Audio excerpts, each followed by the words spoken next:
चुनाव की तारीख बदल दी और फिर तारीख बदल के दोबारा से तारीख बदलने की आदि दे दी, लेकिन अपना घमंड नहीं बदला, अपना अहंकार नहीं बदला, अपनी तानाशाही नहीं बदली, अपना घमंड बदलते, अपना अहंकार बदलते, अपना घमंड अहंकार नहीं बदला। अब आप क्या बदलोगे बीजेपी वाले? अब आप क्या बदलोगे? अपना बीजेपी वालों, आप अपने चेहरे बदलते रह जाना। ये जनता हरियाणा की हम सरकार बदल रहे हैं हरियाणा में। कांग्रेस पार्टी की हरियाणा के कोने कोने से एक ही आवाज आ रही है, बीजेपी की सरकार जा रही है, हुड्डा साहब के नेतृत्व में कांग्रेस पार्टी की सरकार आ रही है। और अगर आप हिसाब हमने मांगा था आपसे, आपने हिसाब नहीं दिया, लेकिन मैं हिसाब आपको दे देना चाहता हूं बीजेपी वालों। आप हिसाब मत देना, लेकिन हमारा भी हिसाब सुन लो।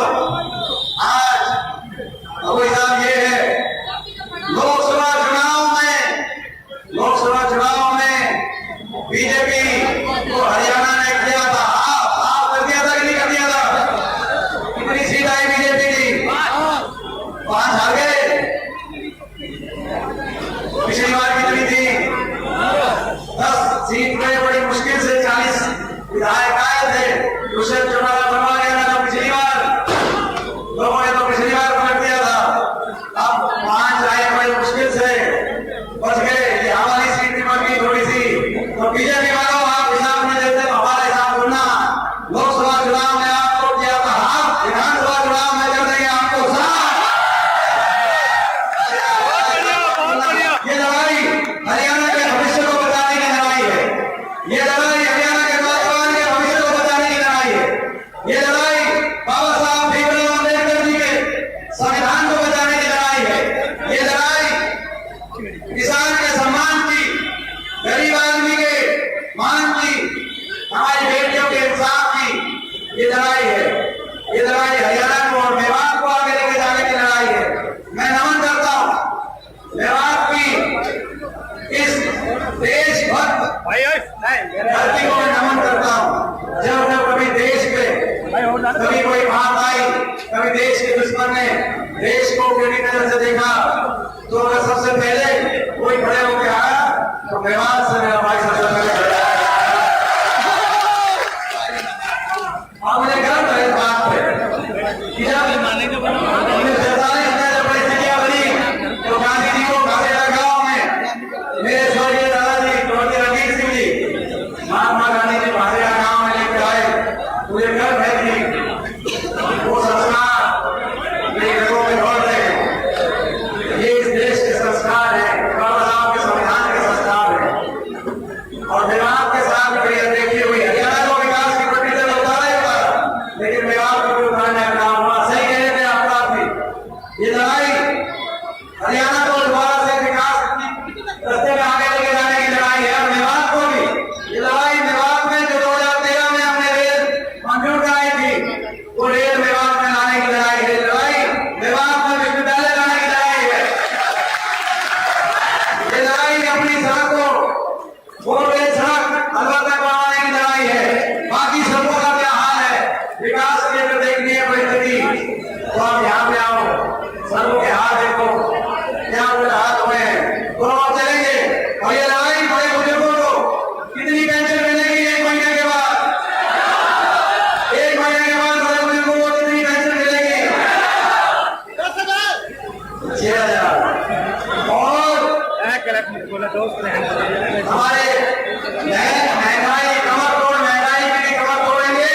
और बिजली उपभोक्ता को, जरूरतमंद बिजली उपभोक्ता को 300 यूनिट बिजली का हाथ दिलवाने का काम करेंगे। तो महंगाई को हटाने की लड़ाई है। बिल्कुल। और पेंशन स्कीम कर्मचारी को, किसान को एमएसपी दिलाने की लड़ाई है। और फिर इलेक्शन जल्दी करा के हमको पता चला कि जल्दी कराने से आपकी समस्या का हल नहीं होगा। फिर इलेक्शन कमीशन में चिट्ठी लिख दी कि इसको देर में कराओ। यही हुआ कि नहीं हुआ? पहले जल्दी करा रहे हैं, फिर पता चला फिर भी सुकून नहीं आया, देर में करा लो। बीजेपी वालों, आप कभी भी इलेक्शन करा लो, हरियाणा तैयार बैठा है आपकी तो आज आपके दिन में पहुंचे। हरियाणा मांगे हिसाब।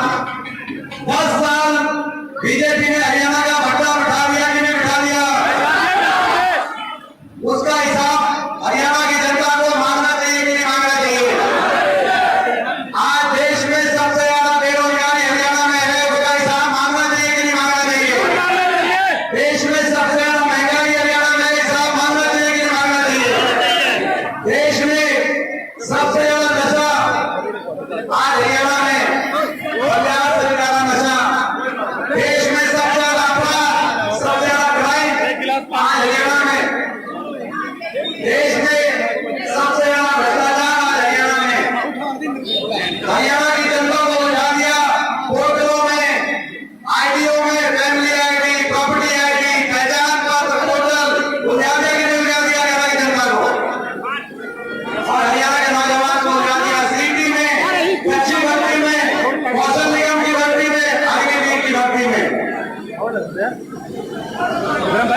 इनसे हिसाब मांगना चाहिए कि नहीं मांगना चाहिए।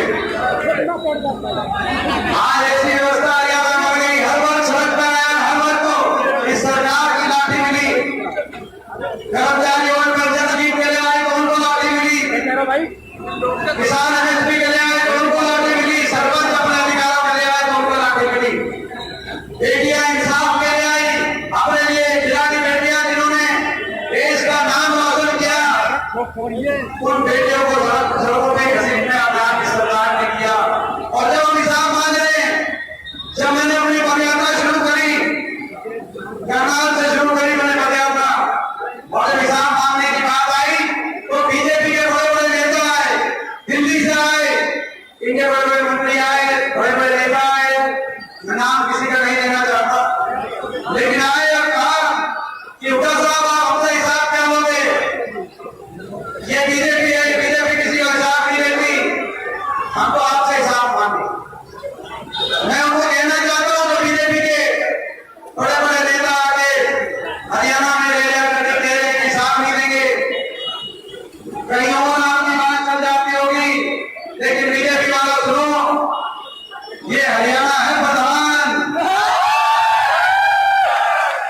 ये हरियाणा है प्रधान, हरियाणा ये है, ये हरियाणा वाला सीधा आदमी होता है, हरियाणा का आदमी ठगा जाता है, हरियाणा का आदमी ठगा जा सकता है, सीधा है, शरीफ है, लेकिन जो ठग के जाता है, जो ठग के जाता है, उससे हरियाणा का आदमी हिसाब लेना भी जानता है, उसका हिसाब चुकता भी जानता है। ये हरियाणा है, तो हिसाब तो हम लेंगे। और रिपोर्ट बीजेपी के पास चली गई कि हरियाणा में लोगों ने मन बना लिया बदलाव का, बीजेपी को सत्ता से बाहर करके कांग्रेस की सरकार बनाने का। जब रिपोर्ट चली गई तो बीजेपी ने सब कुछ बदलना शुरू कर दिया। बीजेपी ने सबसे पहले अपने उप मुख्यमंत्री को बदला कि नहीं बदला उप मुख्यमंत्री, वो भी आजकल घूम रहे हैं कहीं घूम रहे हैं, गाँव के बारे में क्या कहूँ, पहले समझाया था समझे नहीं, वो भी घूम रहे हैं इधर उधर। हरियाणा के नौजवान को 2 लाख जो पक्की सरकारी नौकरी इन्होंने खत्म कर दी, 2 लाख नौकरियों की पक्की भर्ती दिलवाते हुए हरियाणा के नौजवान को रोजगार, ये रास्ते पे अच्छे उनके भविष्य को बनाने की लड़ाई है। तो मैं इस लड़ाई में आपसे पूछना चाहता हूँ, आपको याद होगा जब हमारी सरकार बनी तो जितना 10 साल विवाद के लिए कर सके, चाहे वो मेडिकल कॉलेज का मामला हो जिसका इन्होंने देख रेख नहीं करी, शहीद हसन का मेडिकल कॉलेज अस्पताल की बात हो, जवाब को जिला बनाने की उसमें बात हो, चाहे मेवात में जो एक बात की बता रहे थे मुझसे पहले में एक बात की आपके बीच में बात है, परियोजना की बात हो, चाहे उसमें टोटा धीन की बात हो, चाहे स्पोर्ट्स की बात हो, IPIS की बात हो, मेवात में शिक्षा के स्तर को आगे बढ़ाने की बात हो, जो कर सके थे हमने कहा 10 साल से मेवात विकास में कभी जरूर कर गया। मैं आपसे पूछना चाहता हूँ भाई, इस संघर्ष में ये संघर्ष 10 साल से इनसे लड़ रहे हैं, 10 साल से बीजेपी से 10,000 मीटर की दौड़ थी, 10,000 मीटर की दौड़, आखिरी 100 मीटर बचे, आखिरी 100 मीटर आप आगे हो, लेकिन इस 100 मीटर में भाई आपने समझदारी से चलना पड़ेगा कि नहीं चलना पड़ेगा, बड़े समझदारी से आखिरी ये 10 साल की लड़ाई, ये संघर्ष, हरियाणा बदलाव, हरियाणा को आगे लेके जाने का संघर्ष, तो भाई आपका साथ, आपका पूरा साथ मिलेगा तो एक बार हाथ उठा के बताओ कि आपका पूरा साथ मिलेगा। हमारी जिम्मेदारी हुड्डा साहब जब आए थे तो उन्होंने एक बात कही थी कि ये 5 सीटें हैं, कही थी कि नहीं कही थी, ये 5 सीटें हैं, 3 और आसपास की भी, ये सारी